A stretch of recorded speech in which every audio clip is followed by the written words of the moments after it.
Photographer Matt Maran's passion for wildlife and their habitat inspired him to trek to the northern end of Vancouver Island and take in its beauty, its realities, and its wildlife. The result is a coffee table book filled with sensational colored pictures. It is my pleasure to welcome Matt Maran to Studio 4 to tell us more. Thank you. Thank so you a very much. city boy, a London son, decides to go to the wilderness to take pictures. How did that come about? It came about just by living in a city, but loving nature, loving wildlife, and we have good wildlife in the city, but to really experience true wilderness, I needed to get out there. Sure, so, not too many whales in London. That's right. That's right. Or eagles, for that matter. But where did you start? How did you begin? Who taught you? I kind of was self-taught doing the nature stuff. I mean, like I said, I grew up in the city. I grew up watching David Attenborough documentaries on the BBC, and got hooked. I used to love watching shows like The Big Cat Diary, and all those documentaries were great. And so I needed to get out and explore. And I was interested in photography from a young age, and most of the projects I did in London was city-based. And I knew that I wanted to get out. And using natural light was something that I was really interested in doing too. And your first get out was where? Into the wilderness? Africa. It was a great place to start. There's probably no better place than... With primates? Yeah, with primates, and East African national parks were fantastic for lions, elephants, giraffes. I mean, Africa is just incredible. And I was there for a year with a friend of mine, and after that, I was just hooked. I bet. How close do you get to a giraffe when you're taking a giraffe's picture? That's the question. That's it. Yeah, that is a good question. Africa's great. The safaris are so well set up there, and you can get really, really close. Sure. What led you to Tofino, to Barkley Sound, to Clayoquot? Who led you? Well, that's a good question. It was a friend of mine. I had no plan, actually, when I first came to Vancouver to visit there. I was, again, with the same friend doing a bigger trip. We traveled up to Alaska. And this friend of mine who was living in Vancouver said, you're going to go to the island. And I hadn't really even heard of Vancouver Island. And he said, you've got to get out there. There's whales, bears, surfing. And so we visited. And I think, like a lot of people that go there for the first time, got hooked on the area. And we still are. Exactly. I know. But ocean, coast, forest, all in here. That's right. Black bears, lots of black bears. No shortage of black bears out there. And in the first year, I spent most of my time shooting the black bears. And they're just so charismatic. And what's really interesting about the Vancouver Island black bear, which is actually a subspecies, is they have kind of different behavior to bears from the interior. They don't really hibernate. There's food all year round for them, and their body clocks are kind of in tune with the tide. They come down to the shore at low tide, turn over rocks, looking for crabs and fish to get trapped in small tidal pools. And it's great for photography because they just go about doing that kind of behavior, and you're there, and they don't ignore you, and you can get great shots. And that's a wonderful moment for a photographer when the black bear just happens to be feeding on a sea lion. Exactly. Or the carcass of a sea lion. Exactly. That's what we just saw, right? That's what we just saw. Clayoquot. Yeah, that was a real stroke of luck. I saw that once and never saw it again. But actually, that was the bear that was on the front cover of the book, feeding that sea lion. Yeah, I got some great shots out of that one moment. And how long do you wait in the trees or behind a rock before the magic happens? Well, I get asked that quite a lot, and it was interesting. Out in Tofino and Ucluelet, where I'd photographed for the last 5 years, I didn't do too much waiting. It was more about going out on boats every single day. Almost all the wildlife pictures I took were from boats, and so it was persevering and a lot of time driving around these beautiful sounds. Sometimes in the fog. Yeah, that's right. A lot of fog out there too, which is difficult for finding the wildlife, but it can also make for some really beautiful pictures too. I'm sure. Well, Josie Osborne, who's a marine biologist, wrote the foreword to this book. She's a friend of mine from the Tofino Botanical Gardens. It was great with to my discover friend George Patterson. Why did Josie write this, and how did you meet? I met Josie. She was doing a lecture at the Raincoast Education Society, which she was the director of, and I went to see this lecture. She was talking about sea otters, and I'm a big fan of sea otters. Right. And I was really inspired by her talk, and I just started photographing in the area, so I introduced myself to her, and then I was invited to do a talk about my images from the area, and over the years, the relationship grew, and we became good friends, and I wanted to involve also a local NGO kind of charity with the Sure. book, and the Raincoast Education Society do great work in the area, and it kind of made sense that I worked with Josie on that, and I asked her to do the foreword, and she was delighted to do that. So How that was great. Good endorsement. Yes. Bald eagles, taking off. What kind of lens do you use? What kind of equipment do you use to capture? Because you've got some stunning eagle shots. Thank you very much. Yeah, the bald eagles are This is Barkley Sound, is it? This is Barkley Sound, yeah. This is one of my favorite shots. Out of Port Alberni, right? In the Broken Islands? That's is that right, where yeah. we are? This is just right in the Broken Islands. And yeah, the bald eagles are just fantastic. It's really hard to get a shot of one flying directly towards you, which as a wildlife photographer, that's what you want. You know, I have thousands of images of them flying diagonally away from me or out of focus shot, the wing position isn't right. But again, it was just about perseverance. You know, I spent over 1,000 hours probably on the water in the last 5 years, and there's no shortage of bald eagles out there, which is great, but getting good pictures and getting close was difficult. Very much so. The sea lion, you have a stellar sea lion stampede in Clayoquot. Tell me about that. Look, yeah, that's a lot of sea lions. This was great fun, and this is one of the nicest things about going back to the area over and over again was, you know, strange things happen. And I took this back in 2007, and there was a great big pilchard run up in Clayoquot Sound, and it was unusual. It hadn't happened for, I think, 11, 12 years.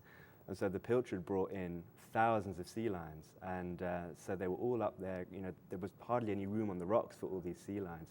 Stellas and Californias, and you know, if one of them gets nervous, the rest of them kind of follow, and they all rush into the water. And again, it was just about me being in the right place at the right time. And where were you? In the boat? In the boat, Not floating in the water with your camera or anything. No.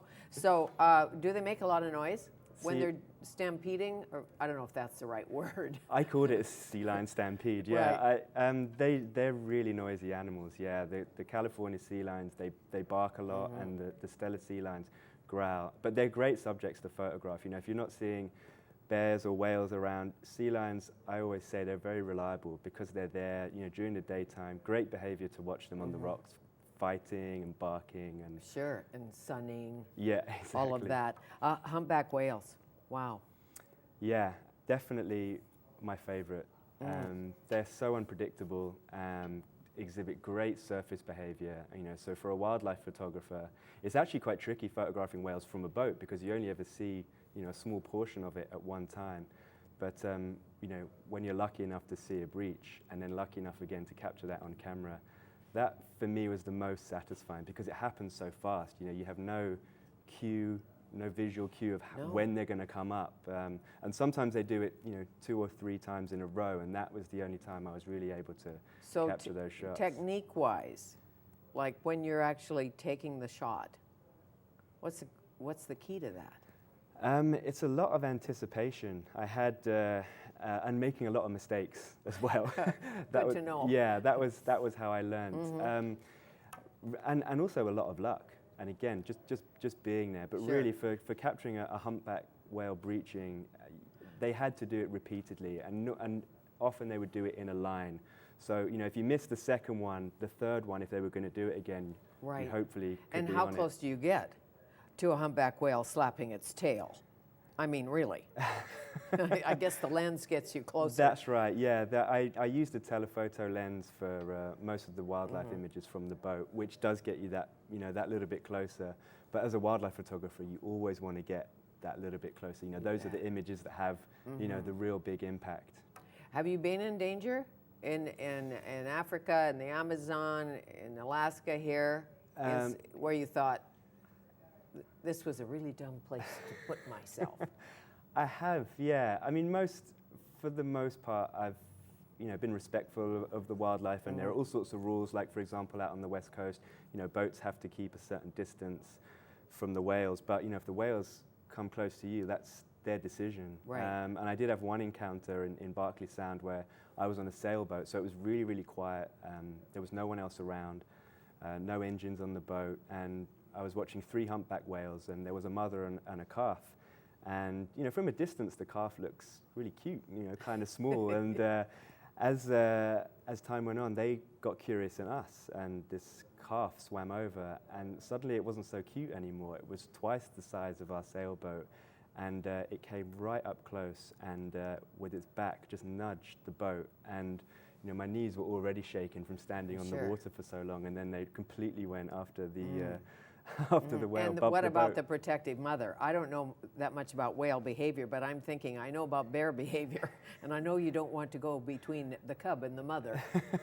Yeah, that's right. I think you know, the whales are used to boat activity out there, and I think the young one, you know, my interpretation of it was just having a bit of a play, and you know, Mum was keeping a watchful eye. Well, and I know much of your passion is conservation, and in the conservation mode, and preserving endangered, and working to save 800-year-old cedar trees. Yeah, that's right. What was that like for you to spend time in an old growth forest and to stand next to a tree that's 800 years old? Because I'm thinking London, you know, traffic. That's right. Yeah, we've got buildings that are 800 years old, but yeah, old growth trees like, this western red cedar was one of the most spectacular. It's a part of a network of trees on Mears Island, which is in Clayoquot Sound. It's called the Big Tree Trail, and if you get a chance to get out there, it's so beautiful. Being in these forests for me is an amazing experience. It's quite spiritual and very different from photographing the wildlife. It really is, and it feels like, well, the natives will tell you there's elementals in the woods, or the loggers will tell you that there's spirit in the woods. Yeah, that's right. And I had great fun, you know, researching the forest section for the book, and learning lots about cedar trees was great, you know, and how they were used by First Nations people, you know, for thousands of years, from everything from shelter, you know, clothing. They built canoes, baskets, firewood. It was just endless. Very much so. Sea otters. Yeah. They're mischievous, aren't they? They're always playing. I had to save them, or something. Save them for the back of the book. They were my definitely one of my favorite animals. They're super cute, and well, the they facts, stink too. The facts are just endless for sea otters. You know, more hair than any other mammal. 150,000 per square centimeter. And somebody told me they're mean. They are. They can be pretty vicious. Yeah, they can be pretty vicious. All otters. That's can right. Be a little feisty. I know. They look super cute, but they have a dark side too. Well, this is a beautiful book, and thank you for taking this beautiful pictures. Thank you very much for having me. Are you coming back? Is there a book 2 coming? I'm hoping so, yeah. Next year I'm looking forward to doing that. And this is like my second home here now, so I'm sure I'll be coming back. Great, thank you. Matt Maran, Vancouver Island, Barkley to Clayoquot. Remember, you can enjoy Studio 4 Conversations on YouTube or follow us on Twitter at Fanny Studio 4. On Monday, medical researcher Lorna Vanderhaeg returns to address the growing concern of infertility. Plus, the pride of Whistler and freestyle skiing Olympic gold medalist Ashley McIver takes off her skis and designs a pair of Stuart Weitzman high heels for a good cause. And good food to go to school beyond peanut butter and jelly. We find out how to make healthy lunches your kids will love. Thanks for watching Studio 4. Lots more on Shaw TV, only on Shaw TV.